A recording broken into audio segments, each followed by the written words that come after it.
First of all, I want to start off by saying thank you so much for the continuous downloads and for the interaction that we received on the apps, on all major podcasting sites. We haven't given you guys any content. I believe me and David just looked back, and the last episode that we recorded was on, or that we uploaded, was on January 23rd of this year. That's correct. And yet, and still, you guys have continued to actively engage with us on our platforms, both YouTube channels and, like I said, every single podcast platform that we are available at, which is all of them pretty much. There might be a handful of podcast sites that, since we were last on, we haven't been on. There's a couple new ones that have sprung up, but anyways, for the most part, We'll get there. yeah, we'll find you. We'll get there. But The degenerate will find you. again, thank you so much for the continual interest. There's been a lot that's been going on in my personal life and David's personal life. There's been some health scares on my part. I was going to ask you if you want to talk about that or not. But anyway, we'll sum it all up. Yeah, I mean, it's kind of hard to get into everything. I wanted to start by unpacking something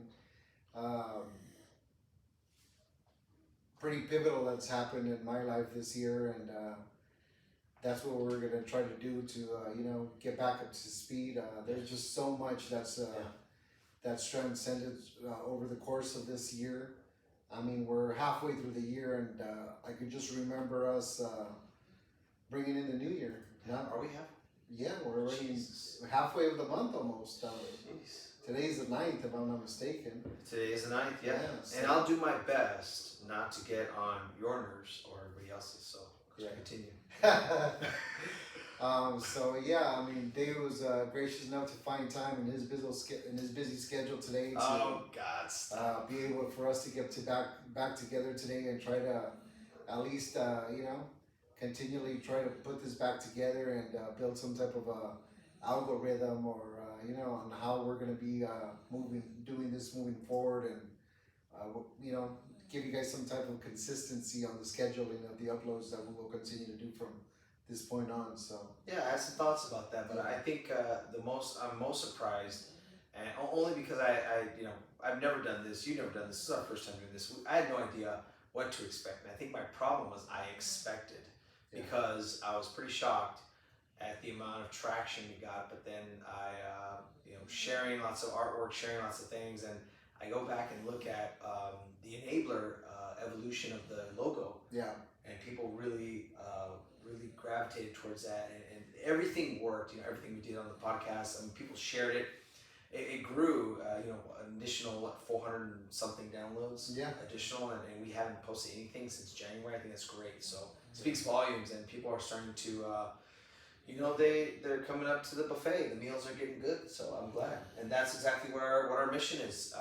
We only have one mission, and that's to feed you guys our experiences, our knowledge, and everything we learn, because ultimately we're all learning together.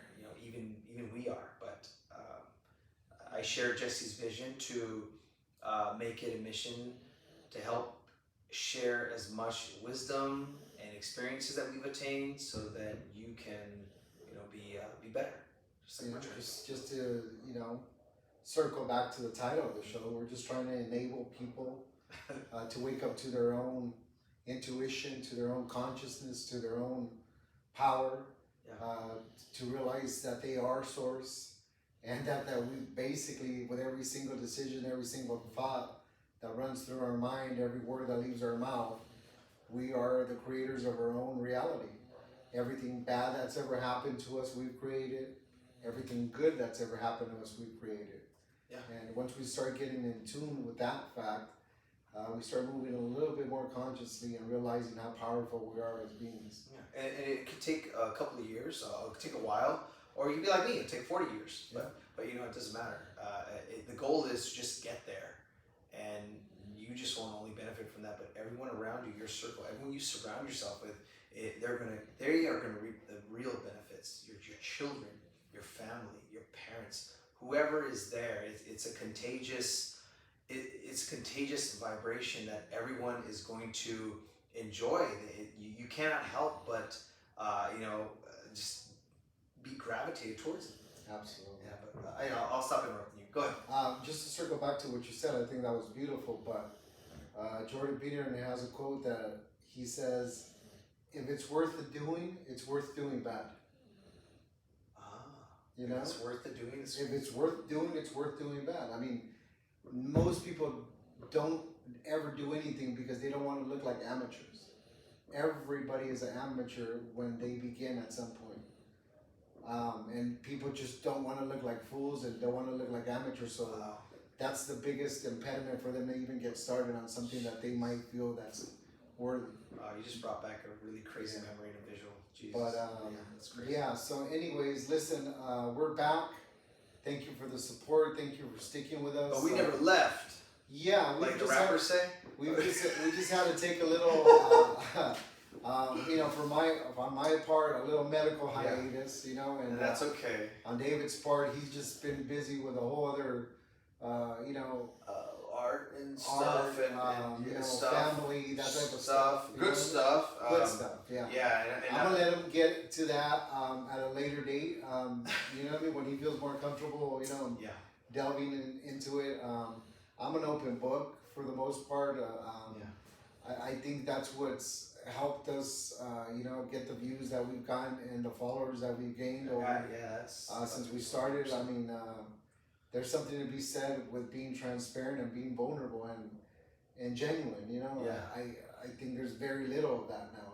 That makes the difference. Having that open book and no fear. You have no fear. You have nothing. It's just out there. Whereas I admire that big time, and I'm not just saying that because we're on here, but I've told you many times that's just, man, it's admirable because not everyone can do that. It takes courage, it takes strength, it takes a lot of growing up to do in several different ways, and I can't be that book yet. Hopefully one day I will. My book's more like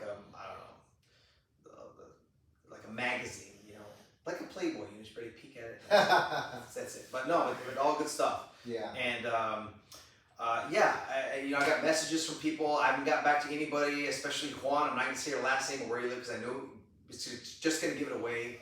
You want to hear the urine story when I caught COVID, but laying in my own urine at the hospital with Nurse Hernandez. I get it. I'll DM you. I swear I will. But it was a very awakening moment for me. Yeah. And but anyway, we're here. We're ready to dive back into what we're doing like we never left. I am also happy that you keep getting better every time I see you. So I think that's just testament to why you chose to do this, and you continue to grow. And I say it at a lot of shows. I'm gonna say it again. I'm very proud of you, man. Yeah, I think God, source, the universe, whatever you want to call it, has figured out that health tribulations for me is the optimal way to grow me. I don't know if that's a good thing or a bad thing, but maybe I'm just too resilient in other forms, and who knows? He whenever he tries to snatch my life away, he's like, all right. There's no rhyme or reason, I guess. Yeah, I mean, but everything everything has happened how it was supposed to happen. Yeah. That I know for sure. Those things. It doesn't have to always make sense to me. Yeah.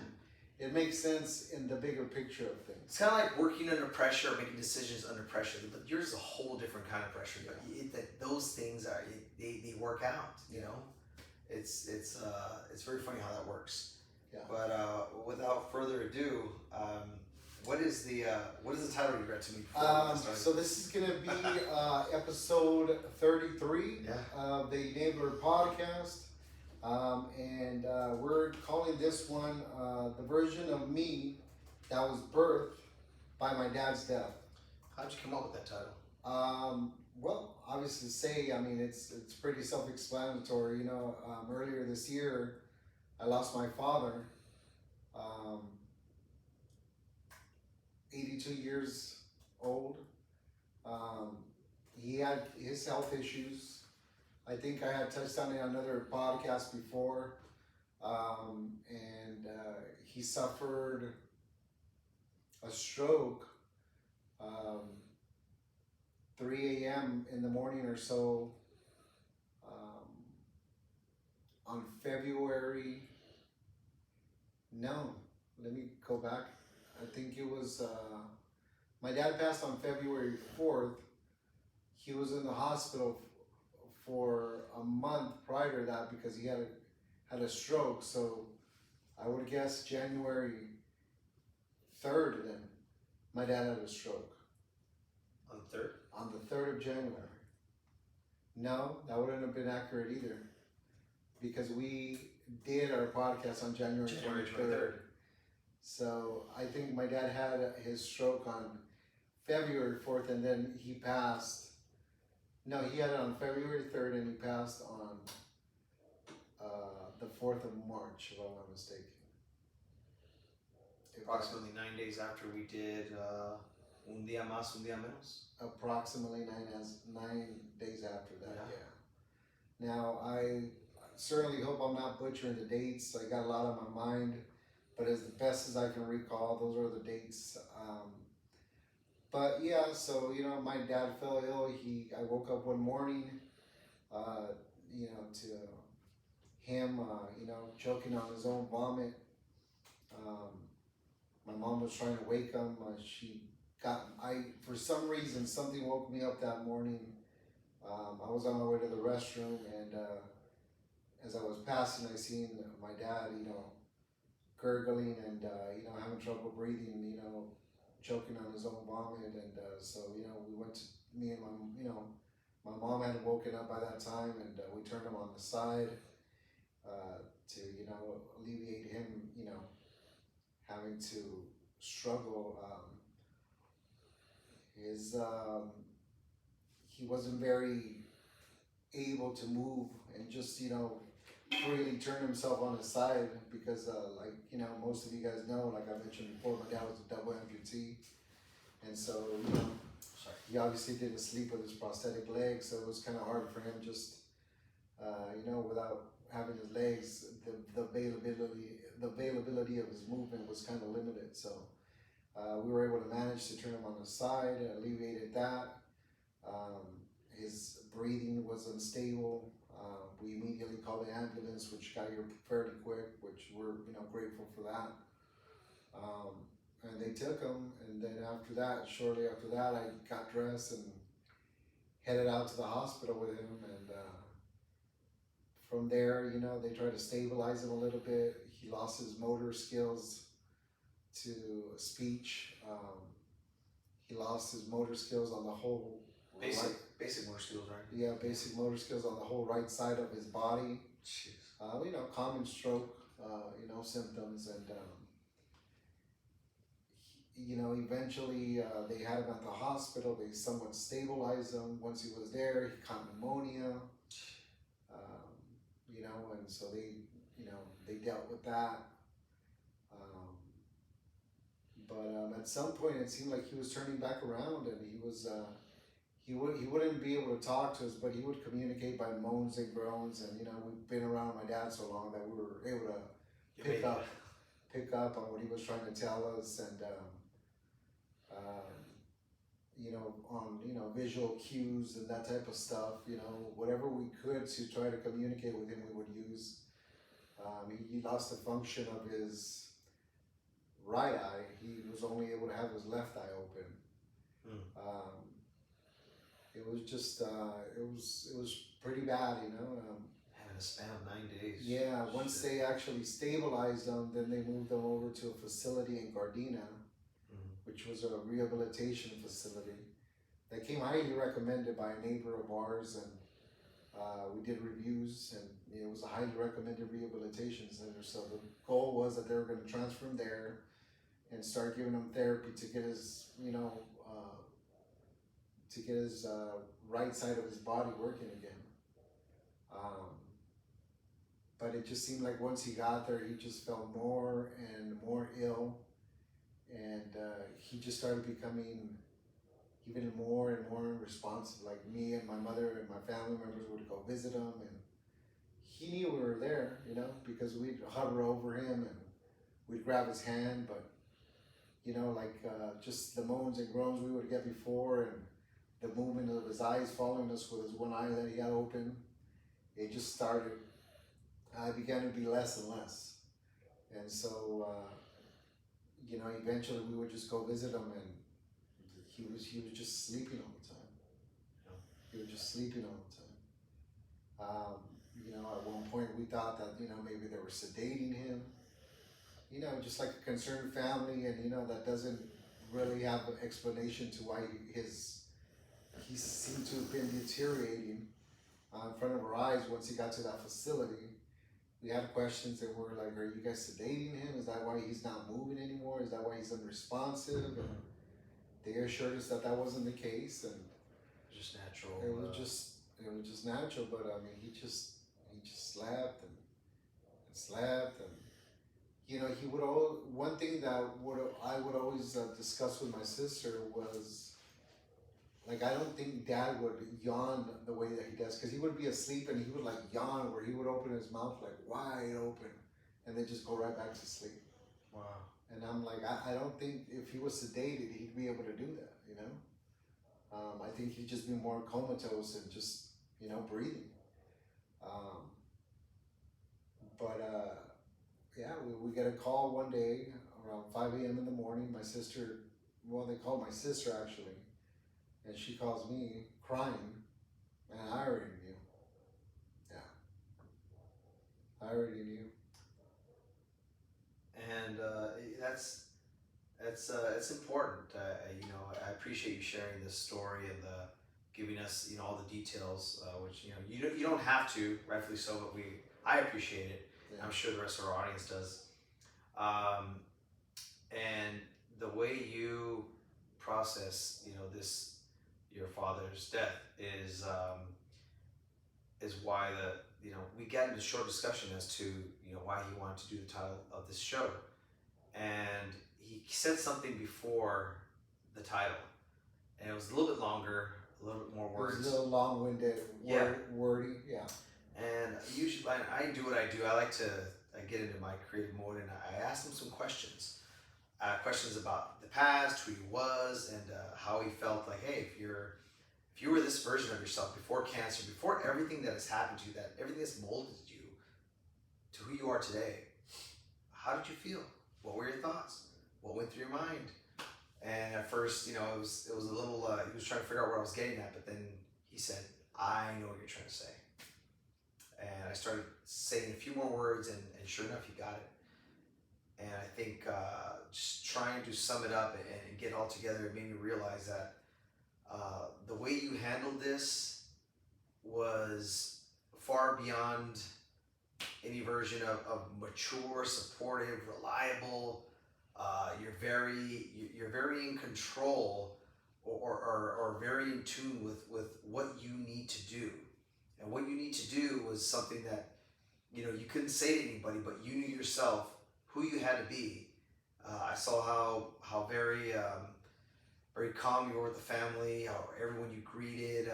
You know, it was very good to see you take that in the way you did, because I don't think that Jesse from 15 or 20 years ago would not have behaved the way you did. No. Huge level of growth, and just I admire that, man. You were there for your mother, you had your arm around her, you were with your family up at the front. That was great. You know, the way you composed yourself, you're very mature. It was good to see that engagement with your family and have you be there with them, and just you know, you embrace the moment. Yeah. And I think you helped make a lot of people comfortable. People were feeding off of that. People started to smile. They were coming up and talking to you, talking about old times. I would hear little you know, pieces of statements and sentences, and I told my mom, you know, we're gonna sit back here, sit back and watch. You know. Yeah. And I think that was great. You know, besides the fact that I met one of my cousins for the first day at your dad's funeral, which is pretty fucking bizarro. But Yeah. anyway, I just want to say that whole experience was good to watch, and I'm glad that I witnessed that. Yeah. And you know, just the level of, I mean, it just felt so natural. Yeah. You know, one thing I will say, just to kind of circle back to, you know, my dad's passing and that call that my sister gave me at 5 a.m. in the morning on the day that he passed, which was the 4th of March, if I recall correctly. 5 a.m. in the morning, I answered the phone. Before I even answered the phone, before I heard her crying, irony. Yeah. Irony. I answered the phone. I'm like, "What's up?" They're like, "They just called me from the rehabilitation center. My dad just passed." And it's like,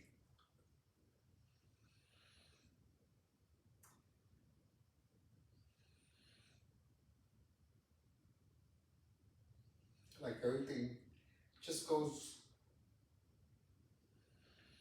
quiet. Like someone just clicks the audio off, and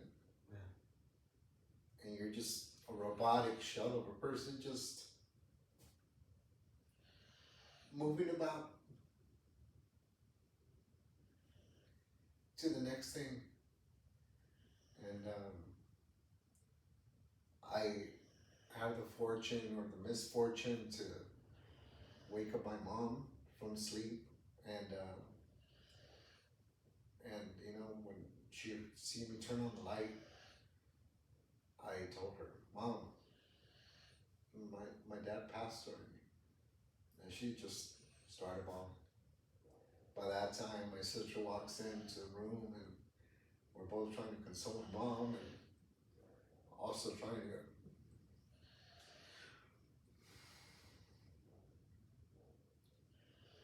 console my sister.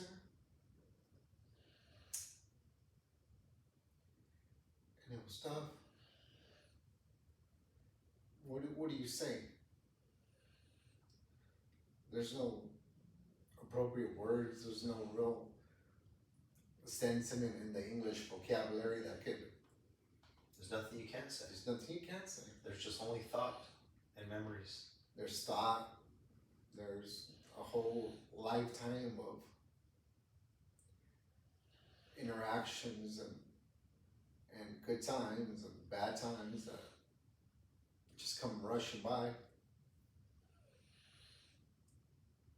Of my dad, and just future visions that you try to map out as best as you can of what life's gonna look like now without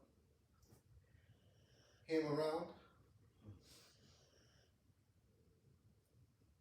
Not only just for me, but you know, for his grandchildren, or for, you know, friends of his that loved him dearly. And just, you know, it's like you attempt to answer these questions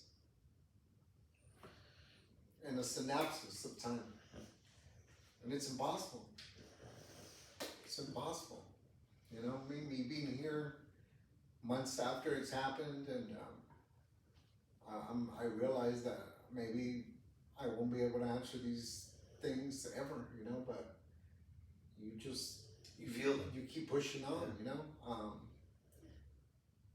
You know, so we got ourselves together that day after, you know, that call, and we threw on whatever was available. I mean, for my part at least, the first pieces of clothing I could find. Who knows what the fuck I put together. Who knows what the fuck I threw on. It was just clothing. It was just, for the first time in my life, I got dressed, and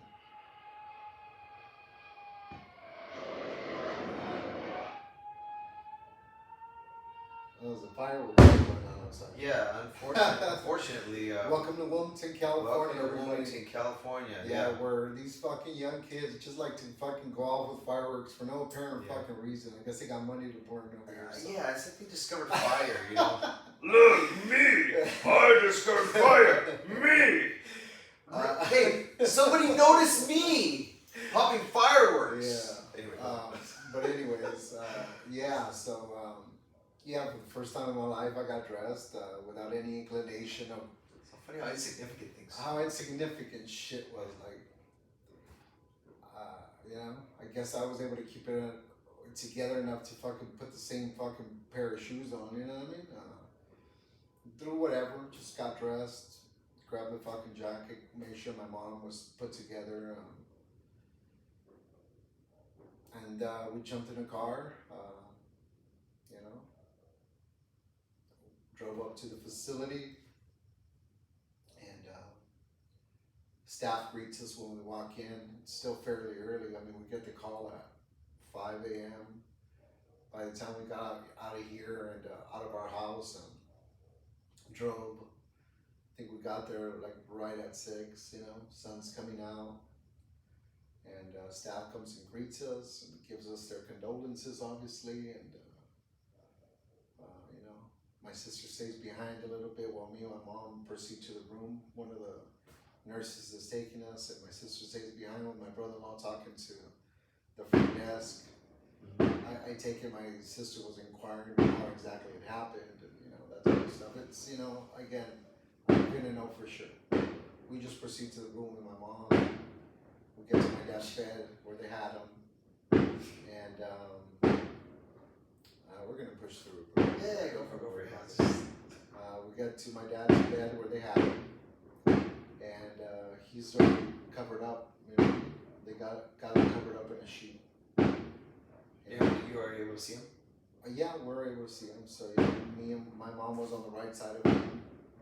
I was on the left side of him, and I was the one that took the sheet off his face. Jesus. Yeah, and what was that like?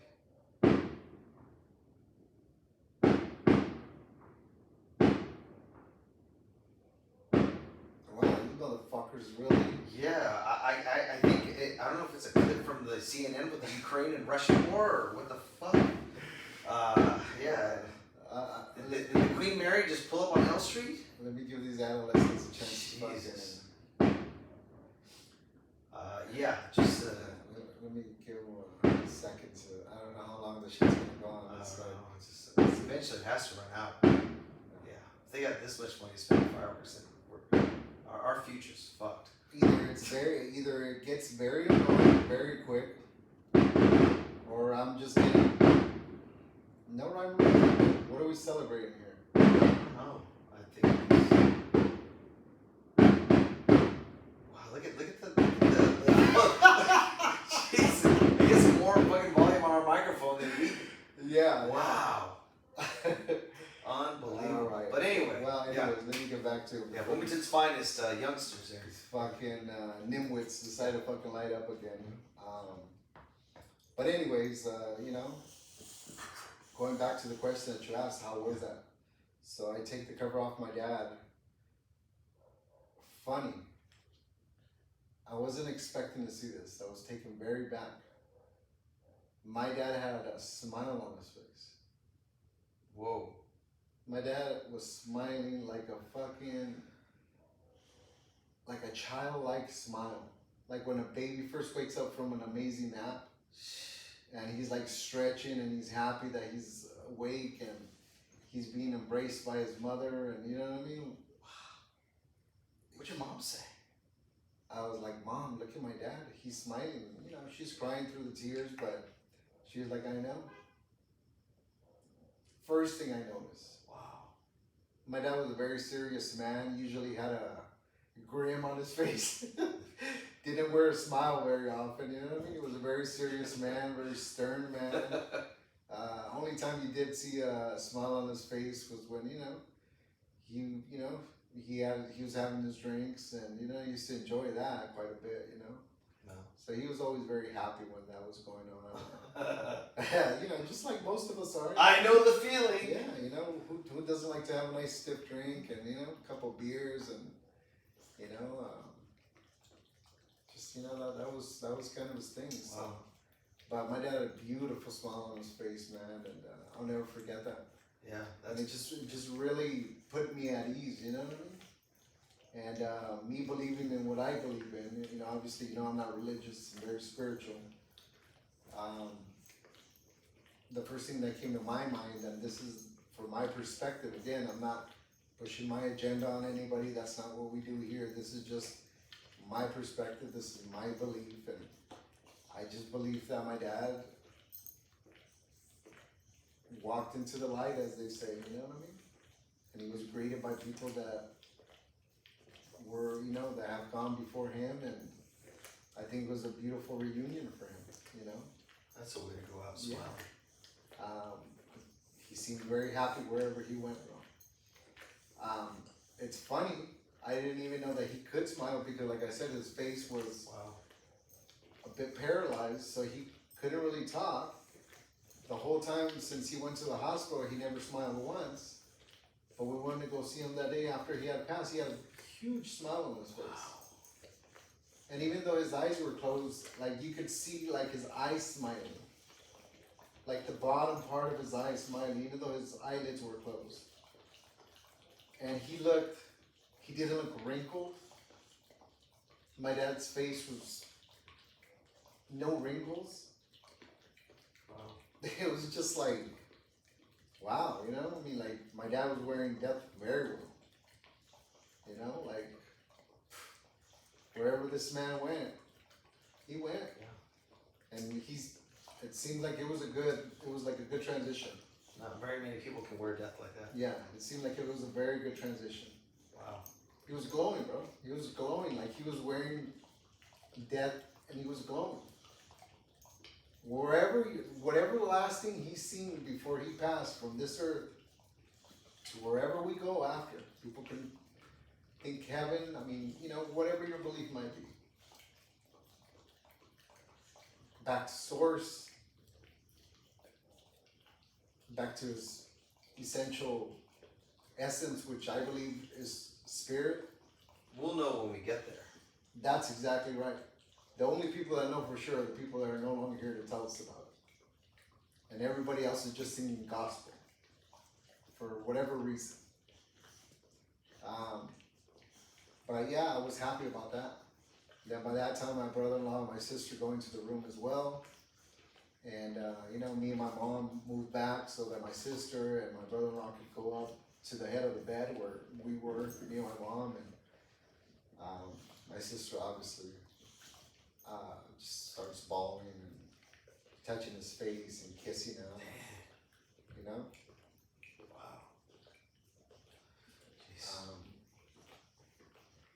Just telling those shit, like, I know it's selfish, but I'm not ready to let him go. And I was like, I know, sis. I know. I said, you can be selfish. Be selfish. No one's ever been. She's like, I know he was suffering. And I know it's wrong. But I'm selfish. I'm not ready to let him go. I was like, fair enough. Fair enough.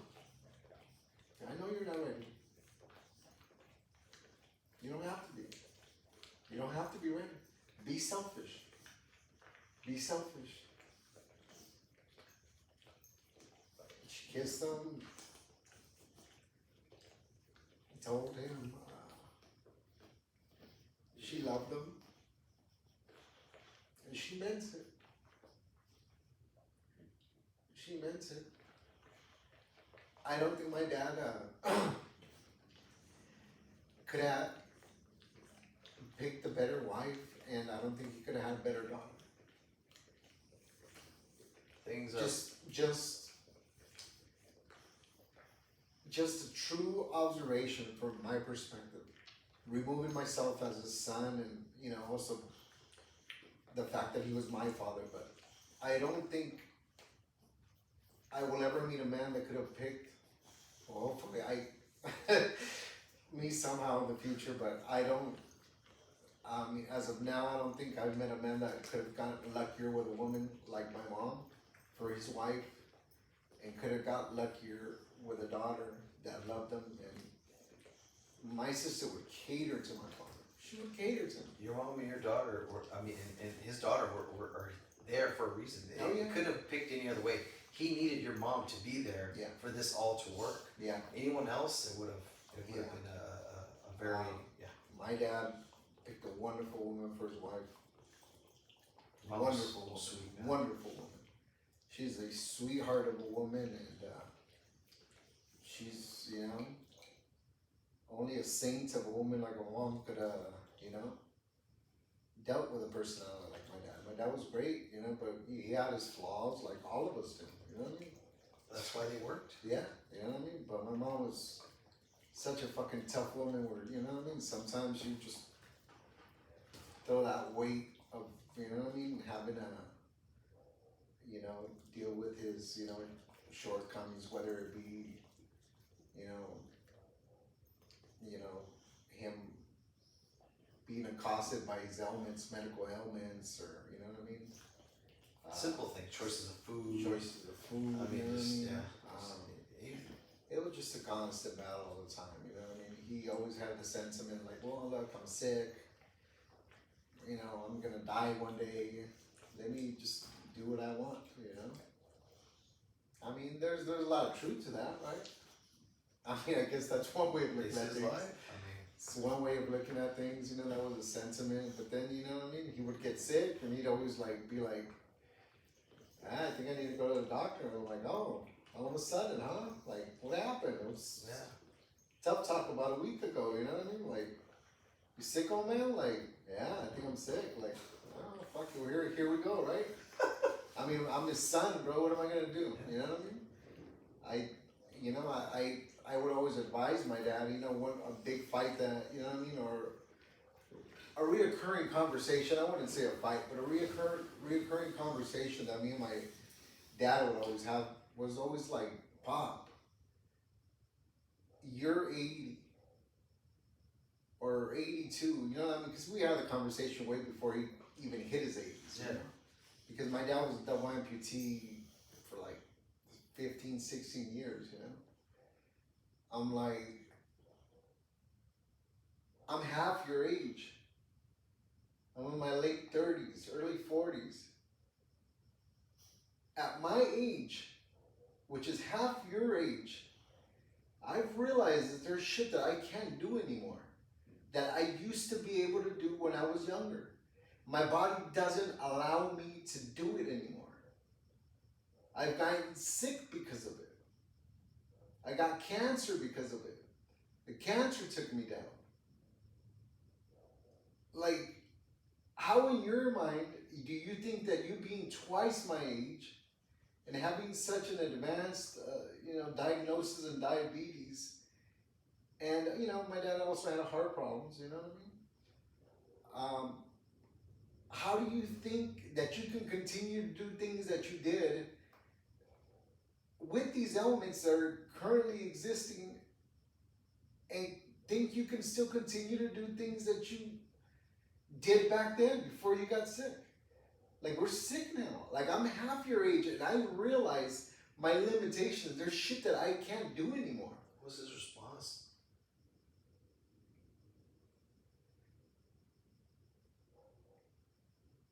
He would listen. I mean, he would listen. Yeah. Acknowledge you. He was rational, you know what I mean? He wasn't trying to hear it.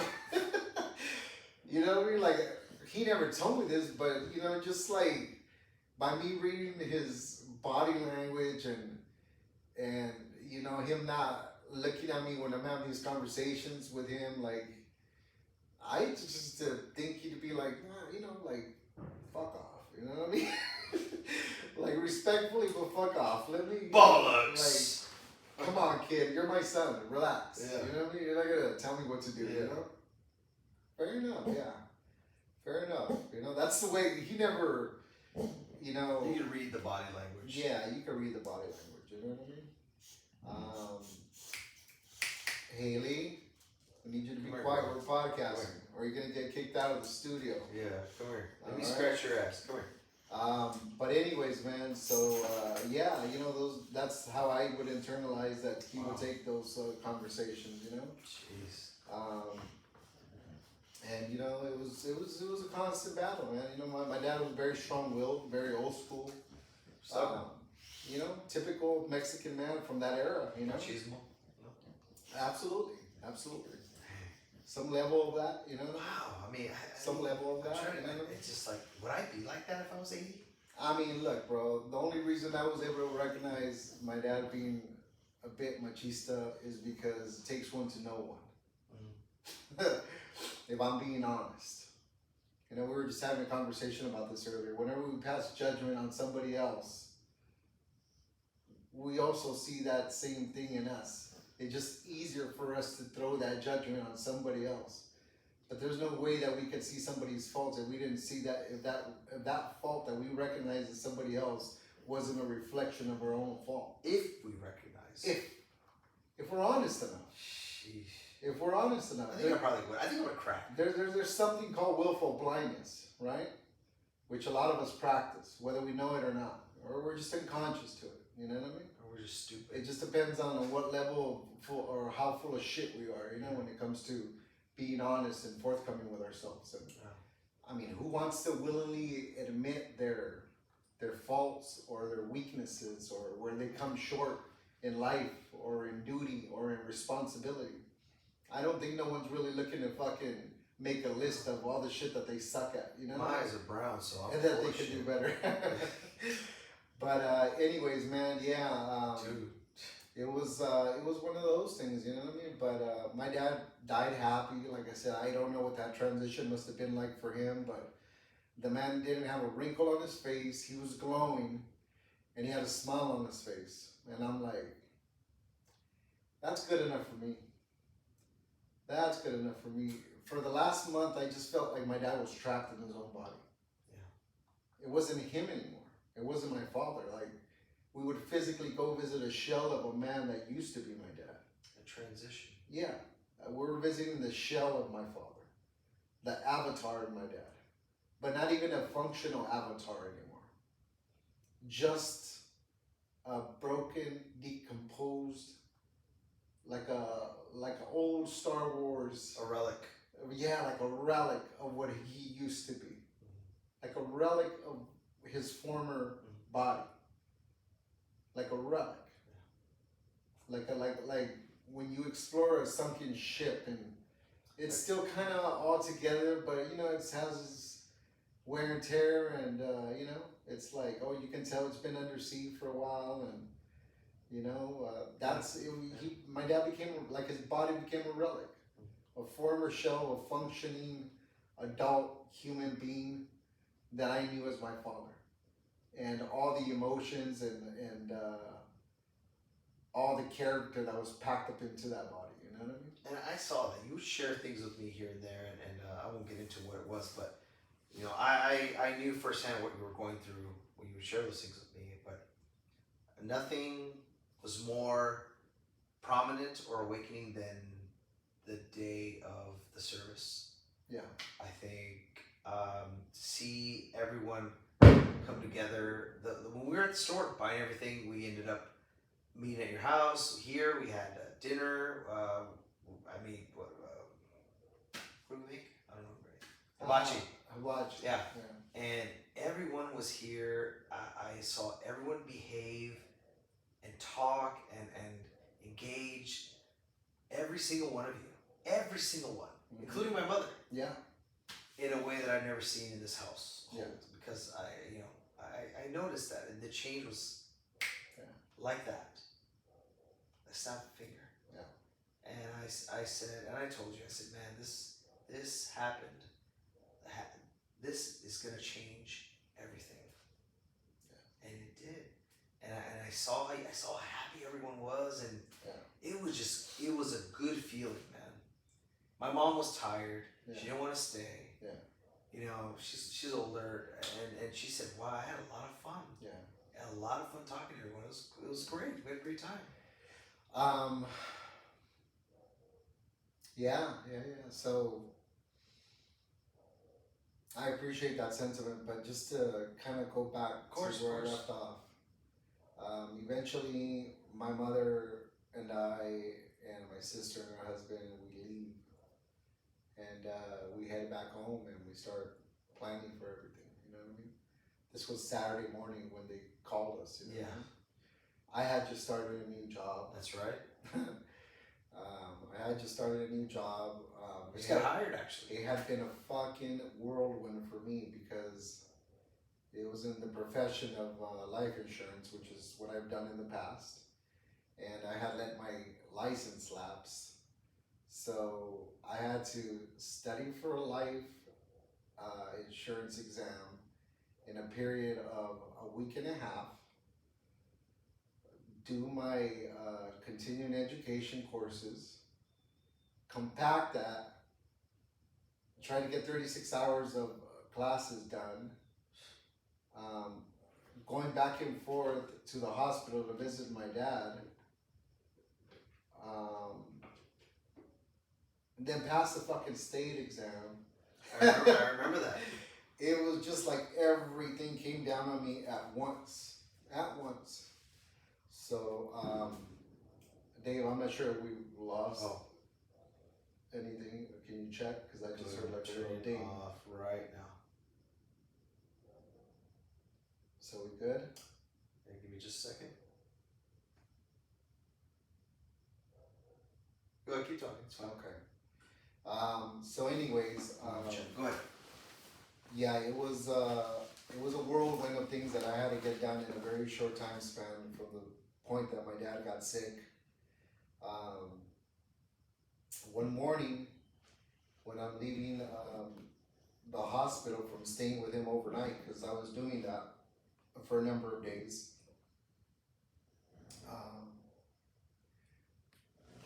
I get a call, you know what I mean? And that's when they told me that they had, that they had given me the position, and I told them, okay, well, awesome, I'm delighted that I'm gonna get a chance to come on board, and it was a good opportunity.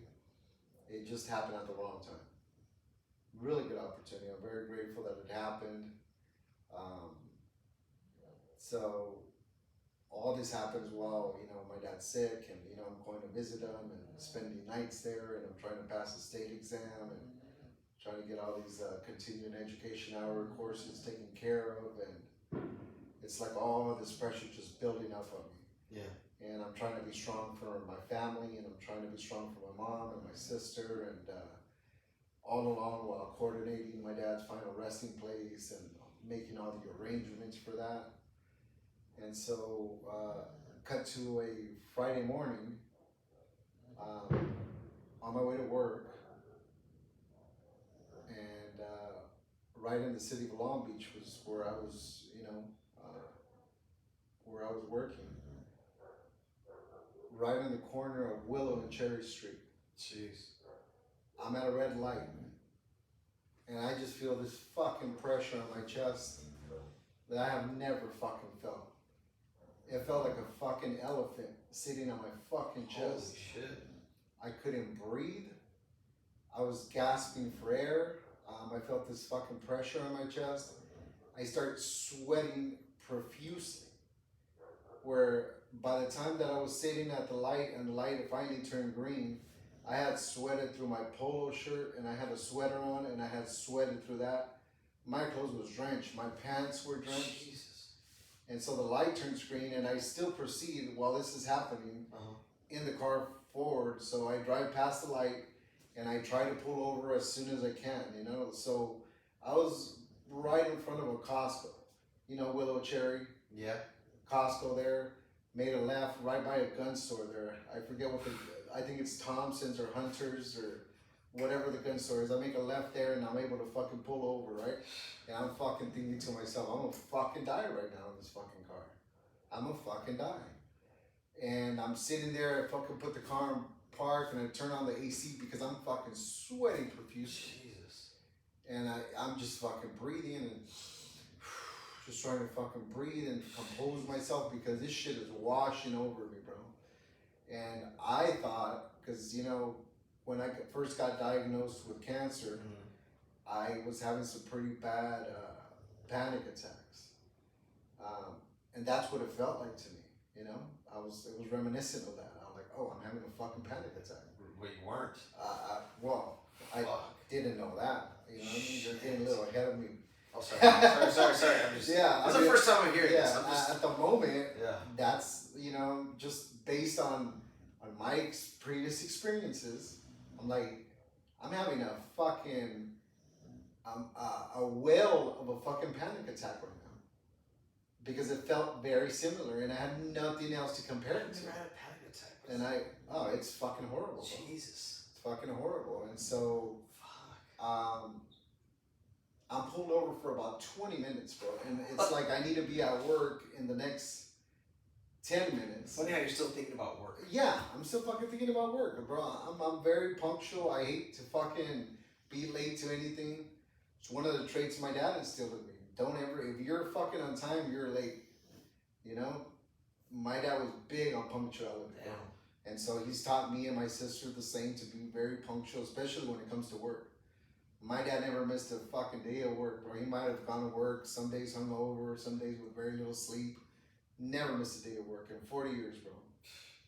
45 years I worked at the same company. Never. So, it's like I fucking finally pick up the phone and I call my supervisor and be like, hey man, listen, I don't think I'm going to make it at work today. I'm going to drive myself to the emergency room because I just had a hell of a panic attack. And I need to go get checked out. You know what I mean? And so it was a Friday. And so I think that I'm going to make it from Long Beach to the emergency room. And I'm just like, I can't make it.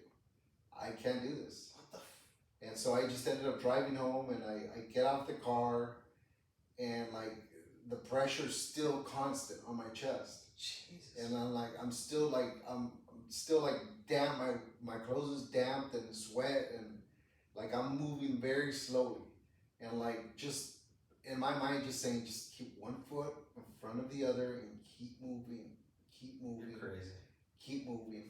And I get here and my mom's like, what happened? And I'm like, I just had a panic attack. I'm like, please don't talk to me right now. Because anything was like, just her asking me questions was like, wow, making it just, that's like, incredible. I was just reliving it with every question. I'm like, Mom, please don't talk to me right now. I'm having a panic attack. So I came in my backyard, took off my shoes. I put my bare feet without my socks on the grass and I started grounding just to kind of balance myself off. You know what I mean? Yeah. Grounding, I know, is amazing for, panic attacks and stuff like that. And so I sat in the back and I'm just like, trying to take very deep breaths. Go ahead. Yeah, I'm trying to take very deep breaths and just to kind of compose myself and get my breathing back to normal because it's very erratic, my breathing at this point. Mm-hmm. So that was on a Friday. I ended up composing myself a little bit. And then my mom was like, are you going to go to the doctor? You should go to the doctor and get checked out. And because I am my father's son, I was like, no, I think I'll be okay. I think it was just a panic attack. Wow. So I fucking took myself and, gave myself I knocked out, bro. I was like, my body was exhausted, bro, from the trauma of all that. You know what I mean? I felt spent, like I had zero energy. Did you wake up that night or Saturday? No. This was Saturday morning in the AM. No, this is Friday morning. Friday morning in the AM. Okay. So, I put myself down, barely had enough energy to get myself into bed, and I took a nap until like 1. Okay. I got home like at 8:30 or 9 o'clock. Took a nap, grounded, took a nap, woke back up, and I was like, I'm gonna take my dog for a walk to the park so I can get out in nature, and you know what I mean, maybe that'll calm me down, you know what I mean?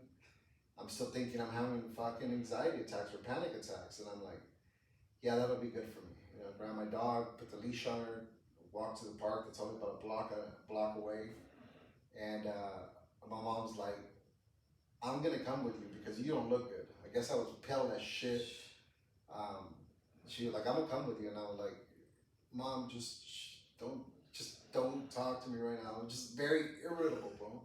Every like just by hearing her voice, like the pressure on my chest would just like get like just hearing people's voices would just the pressure, bro. It was like, Your voice is too much. yeah, it was like everything was unbearable, bro. Wow. Everything was, and I would just feel like, and I would feel it coming on, like, you know, it just like it would wash over me at times. You know what I mean? And I'm like, and I thought I was certain that that's what it was. And at what point did you? Well, check this out. Yeah. So Saturday, I had to go pay off a portion of the money that we owed the mortuary, where we're gonna have my dad's viewing.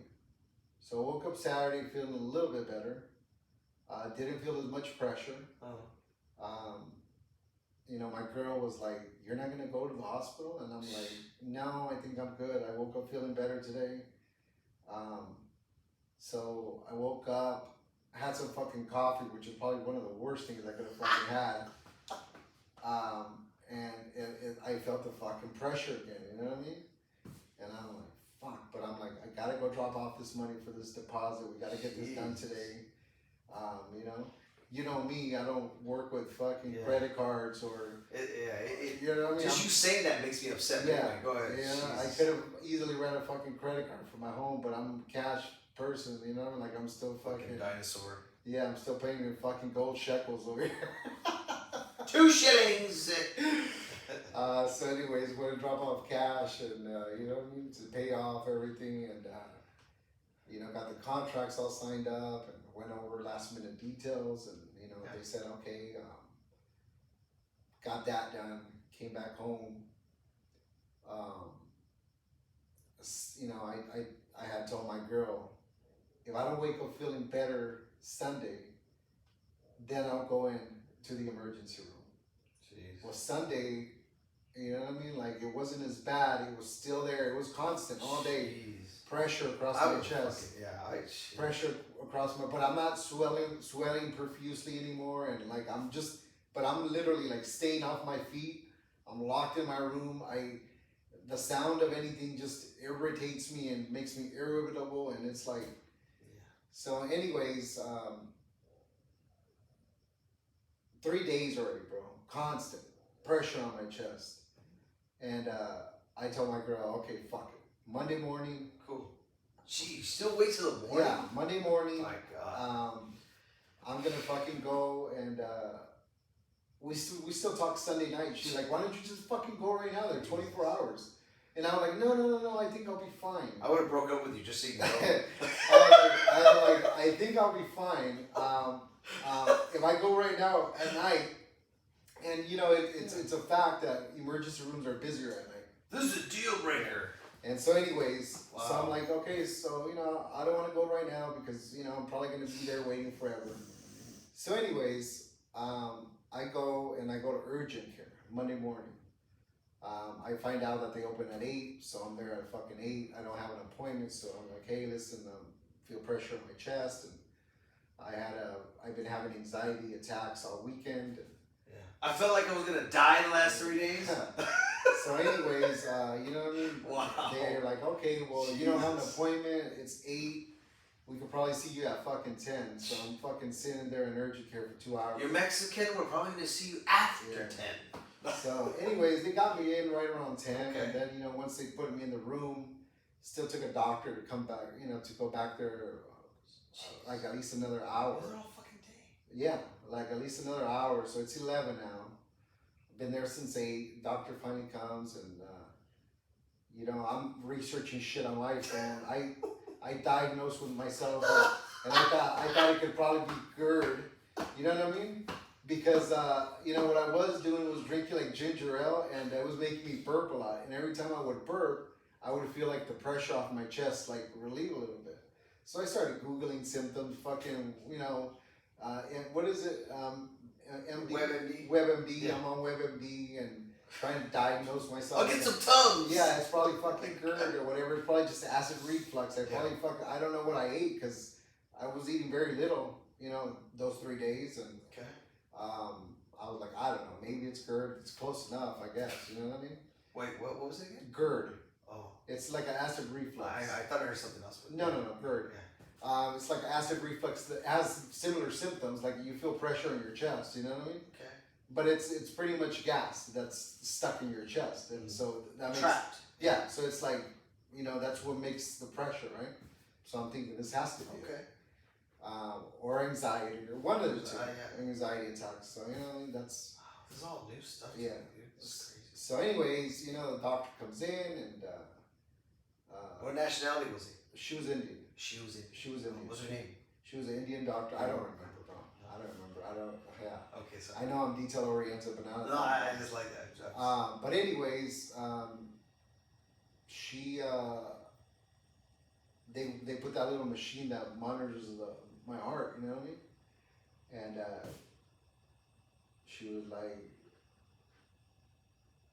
she was like, so what's been going on? And I'm like, well, she was like, what do you think caused the anxiety attacks? And I was like, well, my father recently passed, and I've been planning for his final resting place, and I just started a new job, and I've been cramming for this state exam that I had to pass like in a week and a half, and so I passed that. But I think just the buildup of all of that, led to me having these panic attacks. You know what I mean? Fuck. And she was like, you know what? I'm gonna suggest that you go to the emergency room immediately. Whoa. And I'm like, I can't. Like, I got stuff I gotta do. I can't. Jesus, you are. I was like, I got stuff I gotta do. Unbelievable. Bro, I didn't fucking realize how bad this shit was. I'm like, I got stuff that I need to do. There's no way that I could spend any more time here. And she was like, look, Wow. I can't let you leave. And I'm like, what do you mean? She was like, I can't technically hold you against your will here, but I would suggest very seriously, Mr. Hara, Wow. that you don't leave here. You at least go to the emergency room so they can take an x-ray of your heart. And after that, if you want to leave, then you can leave. Wow. So She protected herself. That's a good fucking doctor. yeah. And so I was like, fuck, man. I'm like, fuck, now I'm going to be stuck She here. made you make a decision. I'm going to be stuck here the rest of the fucking day. I haven't eaten breakfast. Like, I'm making myself irritable by these thoughts, and the pressure's fucking coming right back. And I'm like, fuck. And she was like, how about this? And I was like, I haven't even eaten. I'm very irritable. Like, I don't want to be here. I got shit I got to do. Like, I just told you my dad's viewing's going to be in 2 days. Wow. My dad's viewing it was 2 or 3 days away. You told her this. Yeah, and I told her And this. what was that response? And she was like, Mr. Hara, I would strongly advise you not to leave. She was like, I can't hold you here against your will, but I would strongly advise you not to leave. Go at least to the emergency room and let them take an x-ray of your heart. Please. What was her body language like? Was she Bro, she was very firm and she looked scared. You know what I mean? Like, she was scared for me, obviously, but I'm not a fucking doctor. And she's like, the indications that I'm getting here, it's not normal. Wow. Something abnormal has happened with your heart, and you need to go get checked out. She was like, this is not normal. Something is going on with your heart. Wow. So I wish. Gosh. So I was like, I'm like, fuck, man. I'm like, Did she share it with an accent? No. no. Okay. She spoke Okay. perfect English. Okay, no, that's great. I'm just saying. Anyways, so they fucking bring a wheelchair. They wheel me over to the Wow. emergency portion of the hospital, and triage. They get me all checked in. Mhm. You know what I mean? Like, they start going over the medications I'm taking because I'm still on The necessary, yeah, routines. yeah, necessary routines. Take off your clothes. So, anyways, they're like, okay, fair enough. So they took the X-ray. they and then they were like, hey, listen, so it's gonna take a while. We're super busy today. Like, how long will it take to get the results? And they were like, it's probably gonna be like 3-4 hours. Mhm. Or no, they said no. He said it's probably gonna be anywhere from 3 to 6 hours. That's what they told me. And I was like, but you don't have to wait here. I was like, I haven't eaten. I'm very hungry. It's already like, I've been there since 8, bro. It's like going on to like 3. And they're like, it's still gonna fucking take all this time. I said, look, nuts. I was like, I'm very hungry. She was like, okay, listen, let us take the x-ray. You can go and get something to eat and then come back. Okay. I'm like, all right, cool. Take the x-ray. So I take off. You know What do you get to eat? Don't fucking ask me, bro. I want to know. Come on, this is good stuff. Fucking burger. Yes. Because What else? they told me you can't leave for several hours. They were like, well, they told me that my results won't be back for about Okay. 3 to 6 hours. She's like, no, if you leave more than 2 hours, you're gonna lose your place. Whoa. And I'm like, fuck it, all right. So I just went to the burger joint, grabbed the fucking Burger, burger, fries. came right back. Uh-huh. Right when I sat down, my fucking phone starts blowing up, and I'm like, hello. They're like, Mr. Harrow, where are you at? And I'm like, I'm sitting here in the lobby. She's like, no, we just went and looked for you, and you're not there. And we called you over the loudspeaker. Jeez. Where are you at? And I'm like, I just got back from getting something to eat. They're like, where are you right now? And I'm like, I'm in the lobby. Jesus. They're like, stay there. Four male doctors come out, Fuck. and they're like, come here. And they're walking with me. They're like, Mr. Harrow, we're going to make this very quick, and we're going to get to the point. You have suffered a massive heart attack, and your main artery that circulates the blood through your heart is 90% clogged. Jesus. She's like, you're a ticking time bomb right now. If we don't operate on you this instant, you can die at any second. You're gonna join your dad. You're gonna die at any second. Fuck. Bro, so it went from 4 people to 10 people in the room, and they're just ripping my clothes off, bro, as they're talking to me. Wow. The doctor went in there and he introduced himself, and he was like, hey, you know, my name is Dr. blah, blah, blah. This is my team. He's like, you're in a dire situation right now. We don't get you in an operating room ASAP. You're going to die today. Wow. And he was like, that's the bad news. The good news is that me and my team, we could do this shit with my eyes closed. Wow. We're the fucking best. Did he say fucking best and Yeah. shit? Yeah. Wow, I want to meet this guy. He was a fucking stud, bro. Really? He was like, that's the bad news. The good news is that me and my team can do this operation with our eyes closed. Jesus. He was like, so you're in good hands. He's like, I just need you to trust us. You're in good hands. It's going to happen really fast. We're not going to be able to give you anesthesia for this operation because if we won't be able to tell if we're losing you in the operation if you're Jesus under Christ. anesthesia. Yeah. So you need to be fully alive or fully awake. Vitals. Yeah. And I'm like, fuck. I'm like, all right, well, fuck, we're here now, right? Let's do it. You just fucking told me I might die if you guys don't operate on Yeah. me. So I fuck got your fucking it. attention. Yeah, that got my fucking No bills to attention. pay. And they were like, real quick, before we take your phone away from you, who can we call to notify that you're going to emergency surgery? Wow. And I'm like, bro, they had me in a robe, completely naked, Yeah. shaved from my scrotum because they were either going to go in through my arm or they were going to go in through my scrotum. Doctors undress you? Huh? Doctors undress Yeah. you? Did a male or a female shave you? I don't know. Okay. I don't know. Okay. I got like fucking tons of people No, talking. I to get me. it. These are just things I like to know. Anyway, bro, it happened so quick, bro. And, you know, Who called? Who called? I told him to call my sister. Wow. Yeah, I told him to call my sister because the last thing I wanted to do is them call my mom and tell them I had just had a fucking heart attack. And she just lost her husband and she's a fucking mess. And they just tell her like, oh, your son just had a heart attack and we're operating on him. That would have fucking been the end of my mom. Till this day, she still don't know I had a heart attack. Are you fucking No. serious? What did your sister say? I told my sister, I said, hey, listen, it's not advisable you tell my mom what the fuck happened to me. Tell her that I had a panic attack and they just wanted to keep me over for observation and you know. Good call. Yeah. Good call. Because bro, that would have fucking And you been tell your sister that shit. would have been the end of my mom, bro. You know what I mean? That would have been the end of my mom. I can guarantee you that, bro. It would have just been way too much for her, bro. Yeah. She's fucking 80. She was 84. She just turned 85. Wow. You know, last month on the 17th.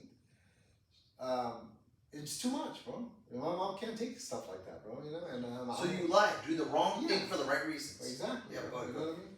So, anyways, yeah, bro. They're operating on me. They decided to go. They put a fucking camera and they put the stents. They run them up your arm, cross my fucking chest Wow. to the fucking heart, and then once they connect the stents, they basically just send air there so that the Yeah. the blood vessel could just, it basically inflates the main artery again. Bro, as soon as they inflate that thing, I just feel constantly, immediately. They're like, all right, you know, inflate them. They put 2 stents in there, Wow. one on each side of the major artery. So it was I was operating on bro, I was a ticking time bomb all weekend. Little did I know. Jesus. Little did I know. And they were like, when did this happen? Friday. Why are you just coming now? Why? Yes. I'm glad they drilled you, bro. Yeah. And I was like, okay, fair enough. You know, I couldn't make any rhyme or reason of it. I was just like, fuck. And when they're operating me, bro, I'm just talking to God, just me and God, you know what I mean? Like, What was going through your head? I'm responding to the doctors. They're like, "Are you still with us? Can you hear us? Are you?" Jeez. She was like, "I know you can feel us going up your arm with this camera and these fucking stents, but fuck that. like, I was fully awake, and they did numb my arm, Jesus. but I could still feel them going up my arm, bro. Fuck. And I could feel them going across my chest, like." Would you say yes? I could feel like you just Yeah, respond. I'm just responding, fuck. and I'm responding to the doctors and talking to God in my head, bro. And I'm like, I would have been a wreck. I'm like, God, like, this can't be how this happens. No. Not so much for me, but for my family. There's no way my mom is gonna lose her husband and her kid in a matter of weeks. Yeah. It doesn't. This is not going down like this. Listen, I'm like, I'm nobody to bark orders at you. Fair enough. I'm nobody to bark orders at you. I get it. I get it. Am I gonna go one day? Absolutely. Am I gonna be the one to decide? No. It's not on me to decide.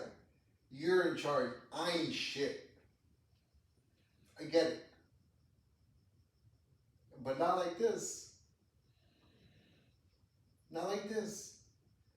And I was like, no, not like this, not like this. I'm like, he saved me so many other times, bro. So many other times. Not having to do with medical issues, just choices I would make. Just bad choice after bad choice after bad choice, bro. And it just like, I thought then, Dave, oh wow, all these fucked up things that I've done to myself and to other people. I thought I had gotten away with it. And then at that moment I realized I haven't gotten away with shit. I just didn't get caught then. And at that moment, I was like, oh.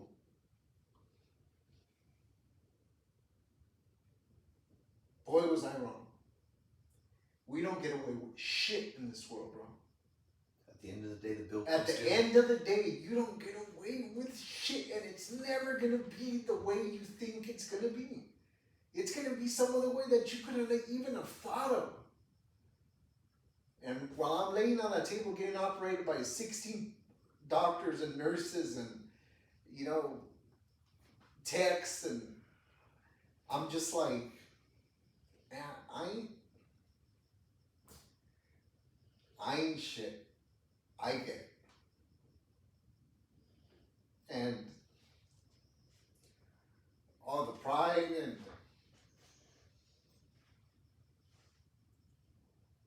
all the self-admiration and the fucking ego just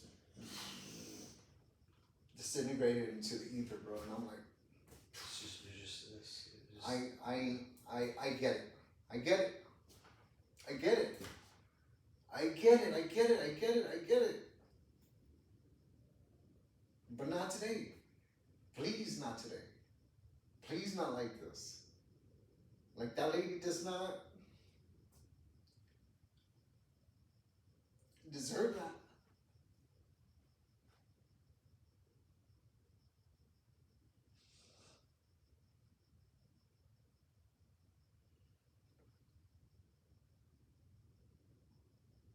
My mom does not deserve that. Do I? Yeah. And more.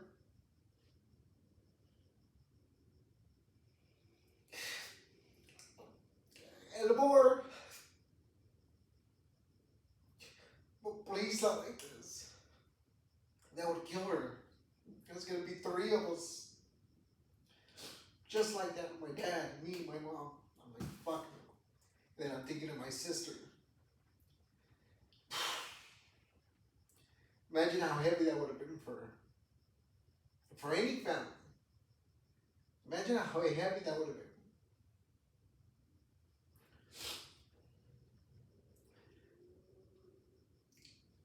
I mean, by God's good graces,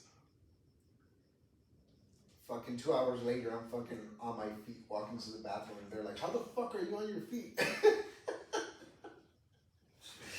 I'm a fucking animal, bro. I am so fucking resilient. And not me, my God, bro. My God, the universe makes me so fucking resilient, bro. And you're like, "I motherfucker." Okay. Okay. Fair enough. Maybe not today. But time's ticking. Yeah. The bills. The bills due. Maybe you ain't got to pay today. But the bills due. But I think I'm gonna leave you around because you got some things to attend to in your personal life and how you've been living. Yeah. And I think you finally got it. And I'm like, whew. Yeah. Yeah. I think so. I think that's fair to say. So, just pushing past that. They let me out the day before my dad's wake. And it's like hit and miss. Like, hey, when am I getting out? My dad's viewing is on this day. And they're like, well, the doctors still want to keep you another day, blah, blah, blah. They let me out the day before my dad's viewing. Made it to my dad's viewing, bro.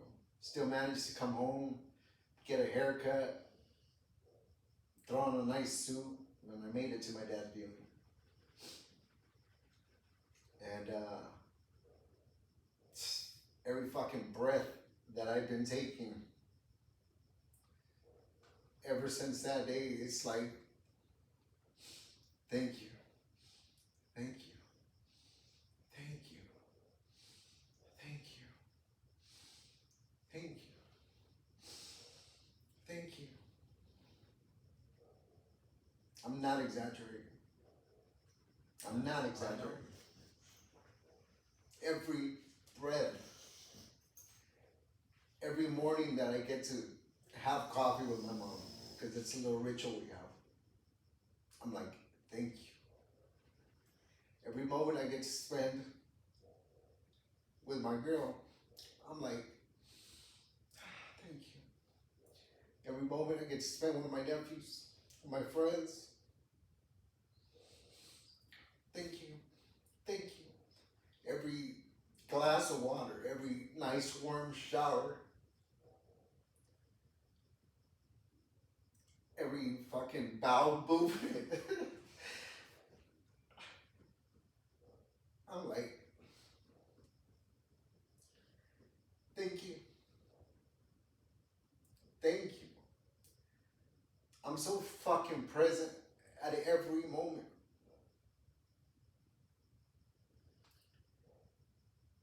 And yet I've never felt more whole in my life. Like I'm whole.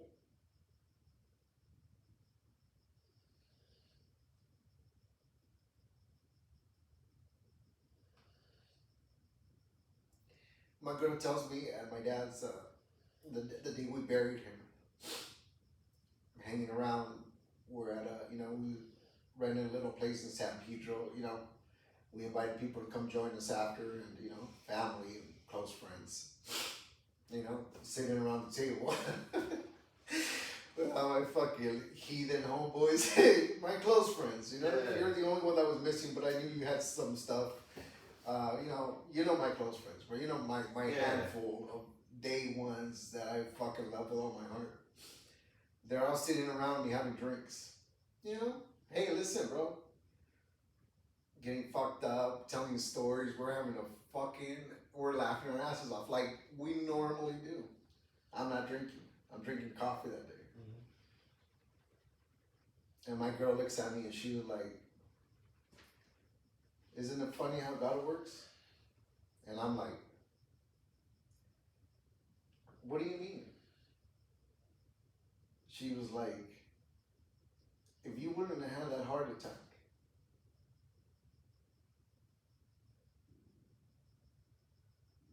who knows how fucked up you'd be right now. And rightfully so. Who's gonna blame you? You just lost your dad. But how fucked up would you be right now, Jesse? And I was like,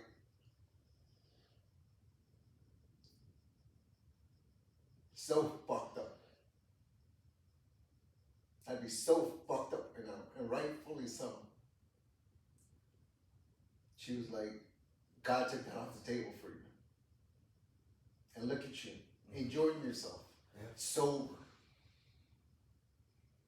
Sober. Look at you smiling, enjoying your friends. Everybody's drinking around you. She's like, including herself.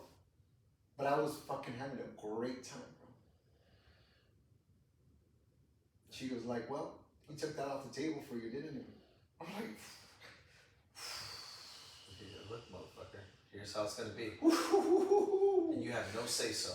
Woo! Fuck. Yeah. Life's a fucking trip, dude. Life's a trip. That's a lesson. Life's a trip, bro.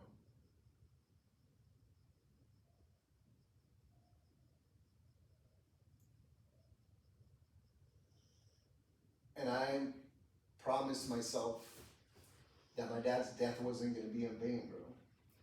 So, Jordan Peterson has a quote. Mm-hmm. Where's my phone at? That's kind of the reason that I came up with this title. Mm-hmm. And this is from his quote. I'm going to read it in its entirety. Of course. It says, it's necessary to be strong in the face of death because death is intrinsic to life. It is for this reason that I tell my students, aim to be the person at your father's funeral that everyone in their grief and misery can rely on. There is a worthy and noble ambition, strength in the face of adversity. That's where I landed for the title of today's show, which is episode 33. That's correct. Of the Enabler Podcast. And it's thoughtfully, with a lot of thought, titled, The Version of Me That Was Birthed by My Dad's Death.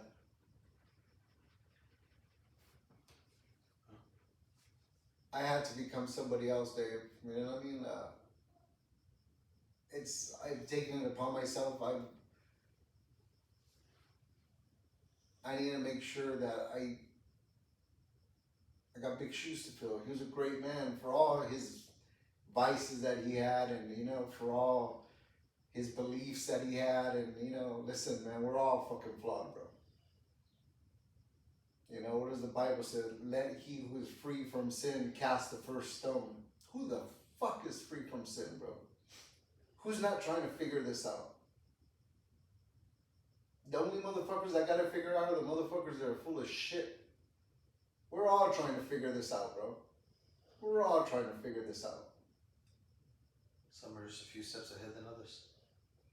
I just, for the first time in my life, have chosen willingly to adopt my responsibility. That's it. That's it, bro. That's it. I don't know how much time I have left, but whatever time God has decided to allow me, it's not for me to know. But I just know that I'm going to fucking show up every day like it's my last fucking day. Every thought, every action, every word that leaves my mouth, I'm going to make sure it's in accordance to His will. I'm just a conduit of His. To do good for my family, to do good for my loved ones. I just want to live a life of service now, bro. I don't know how much time I'm going to have left in God's green earth. I don't know if I'm going to do great things. I don't know if... It doesn't matter. None of that matters, bro. I just want to live a life of service for the people that are remaining in my life, including my family, my friends. And it's OQP, only quality people. I don't have time for bullshit no more. I don't got time to waste and fuck about like I used to. Like, I'm on borrowed time. We all are. Whether you had a heart attack or whether you've defeated cancer, we're all on borrowed time. You just got another glimpse. That's all. We're all on borrowed time. Whether you want to realize it or not, we've been dying since the day we were born. Like you know, if you're diagnosed with being alive, the only way out of it is death. That's it. It's in our nature. That's it. That's it. And you know, my dad's not here anymore in the physical, but spiritually, I know he's still here. I feel him all the time. Shit, I'm an extension of him. I'm an extension of him. I'm an extension of that man. That man taught me everything I know in my formative years, which was from my mom's last trimester in her womb to the first 8 years of my life. And I'm pointing at a picture of him that I have here in the studio. That's right. He formed me with those formative years was with a lot of love, a lot of kindness, but also with a lot of his own trauma, his own trials and tribulations. My dad didn't have one fucking picture of himself when he was a child. Yeah. That's how poor he was. That's how poor he was. He doesn't have one picture of himself when he was a kid. I can't judge him. I don't know what he went through. My dad used to steal food to eat. He used to steal food to eat. He used to tell us, I never had to steal food to eat. I never missed a fucking meal in my life. I never had to worry about where I'm going to sleep, what I'm going to eat. He wasn't perfect, but he did his best. He did his best. And I'm nobody to judge him. I'm not God. Only God's going to judge him. He did the best he could. Who the fuck am I to pass judgment on my dad? Nobody. I didn't always realize that though. I'll admit, sometimes I act and I come across like fucking God left me in charge. He did it. It's my own stupidity.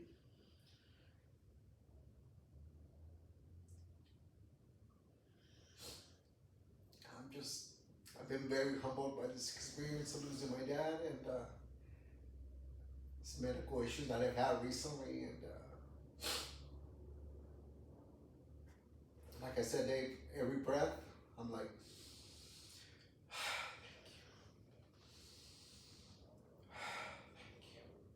oh,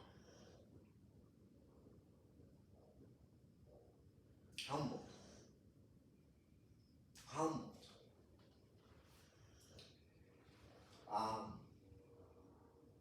What are we at now? Approaching an hour and a half. Hour and a half. I think that's about as much as I could share on this episode 33 of the Neighborhood Podcast. Thank you for allowing me to be vulnerable. This is my time to share with you guys just through personal experiences. You know, the human experience is doesn't vary that much. We all have parents that we've lost or that we're gonna lose. We're all gonna be faced with ailments, disease. We're all gonna be faced with realizations in our own life. And we're all gonna come to the conclusion that we don't get away with anything in this life. We might not get caught right there and then, but we don't get away with shit in this life. Trust me. But don't believe me. You need to experience it on your own. Do it. I just hope that God gives you and allows you time to fix your wrongs like He's allowed me. I don't know how long, but as long as He's gonna allow me, I'm gonna make sure that I show up and I do His will from this point on. And I'm not trying to convert anybody into being of any denomination. Find your faith. Feed your spirituality, because that's what's gonna keep you alive. Fuck all this other bullshit, all this nonsense that we spend time on. It's brutal. It's brutal, and you don't know what's coming down the pipeline. Those are my words. I love you guys. Thank you for the support. Me and David appreciate you. I hope you guys find some gems in this that you guys could,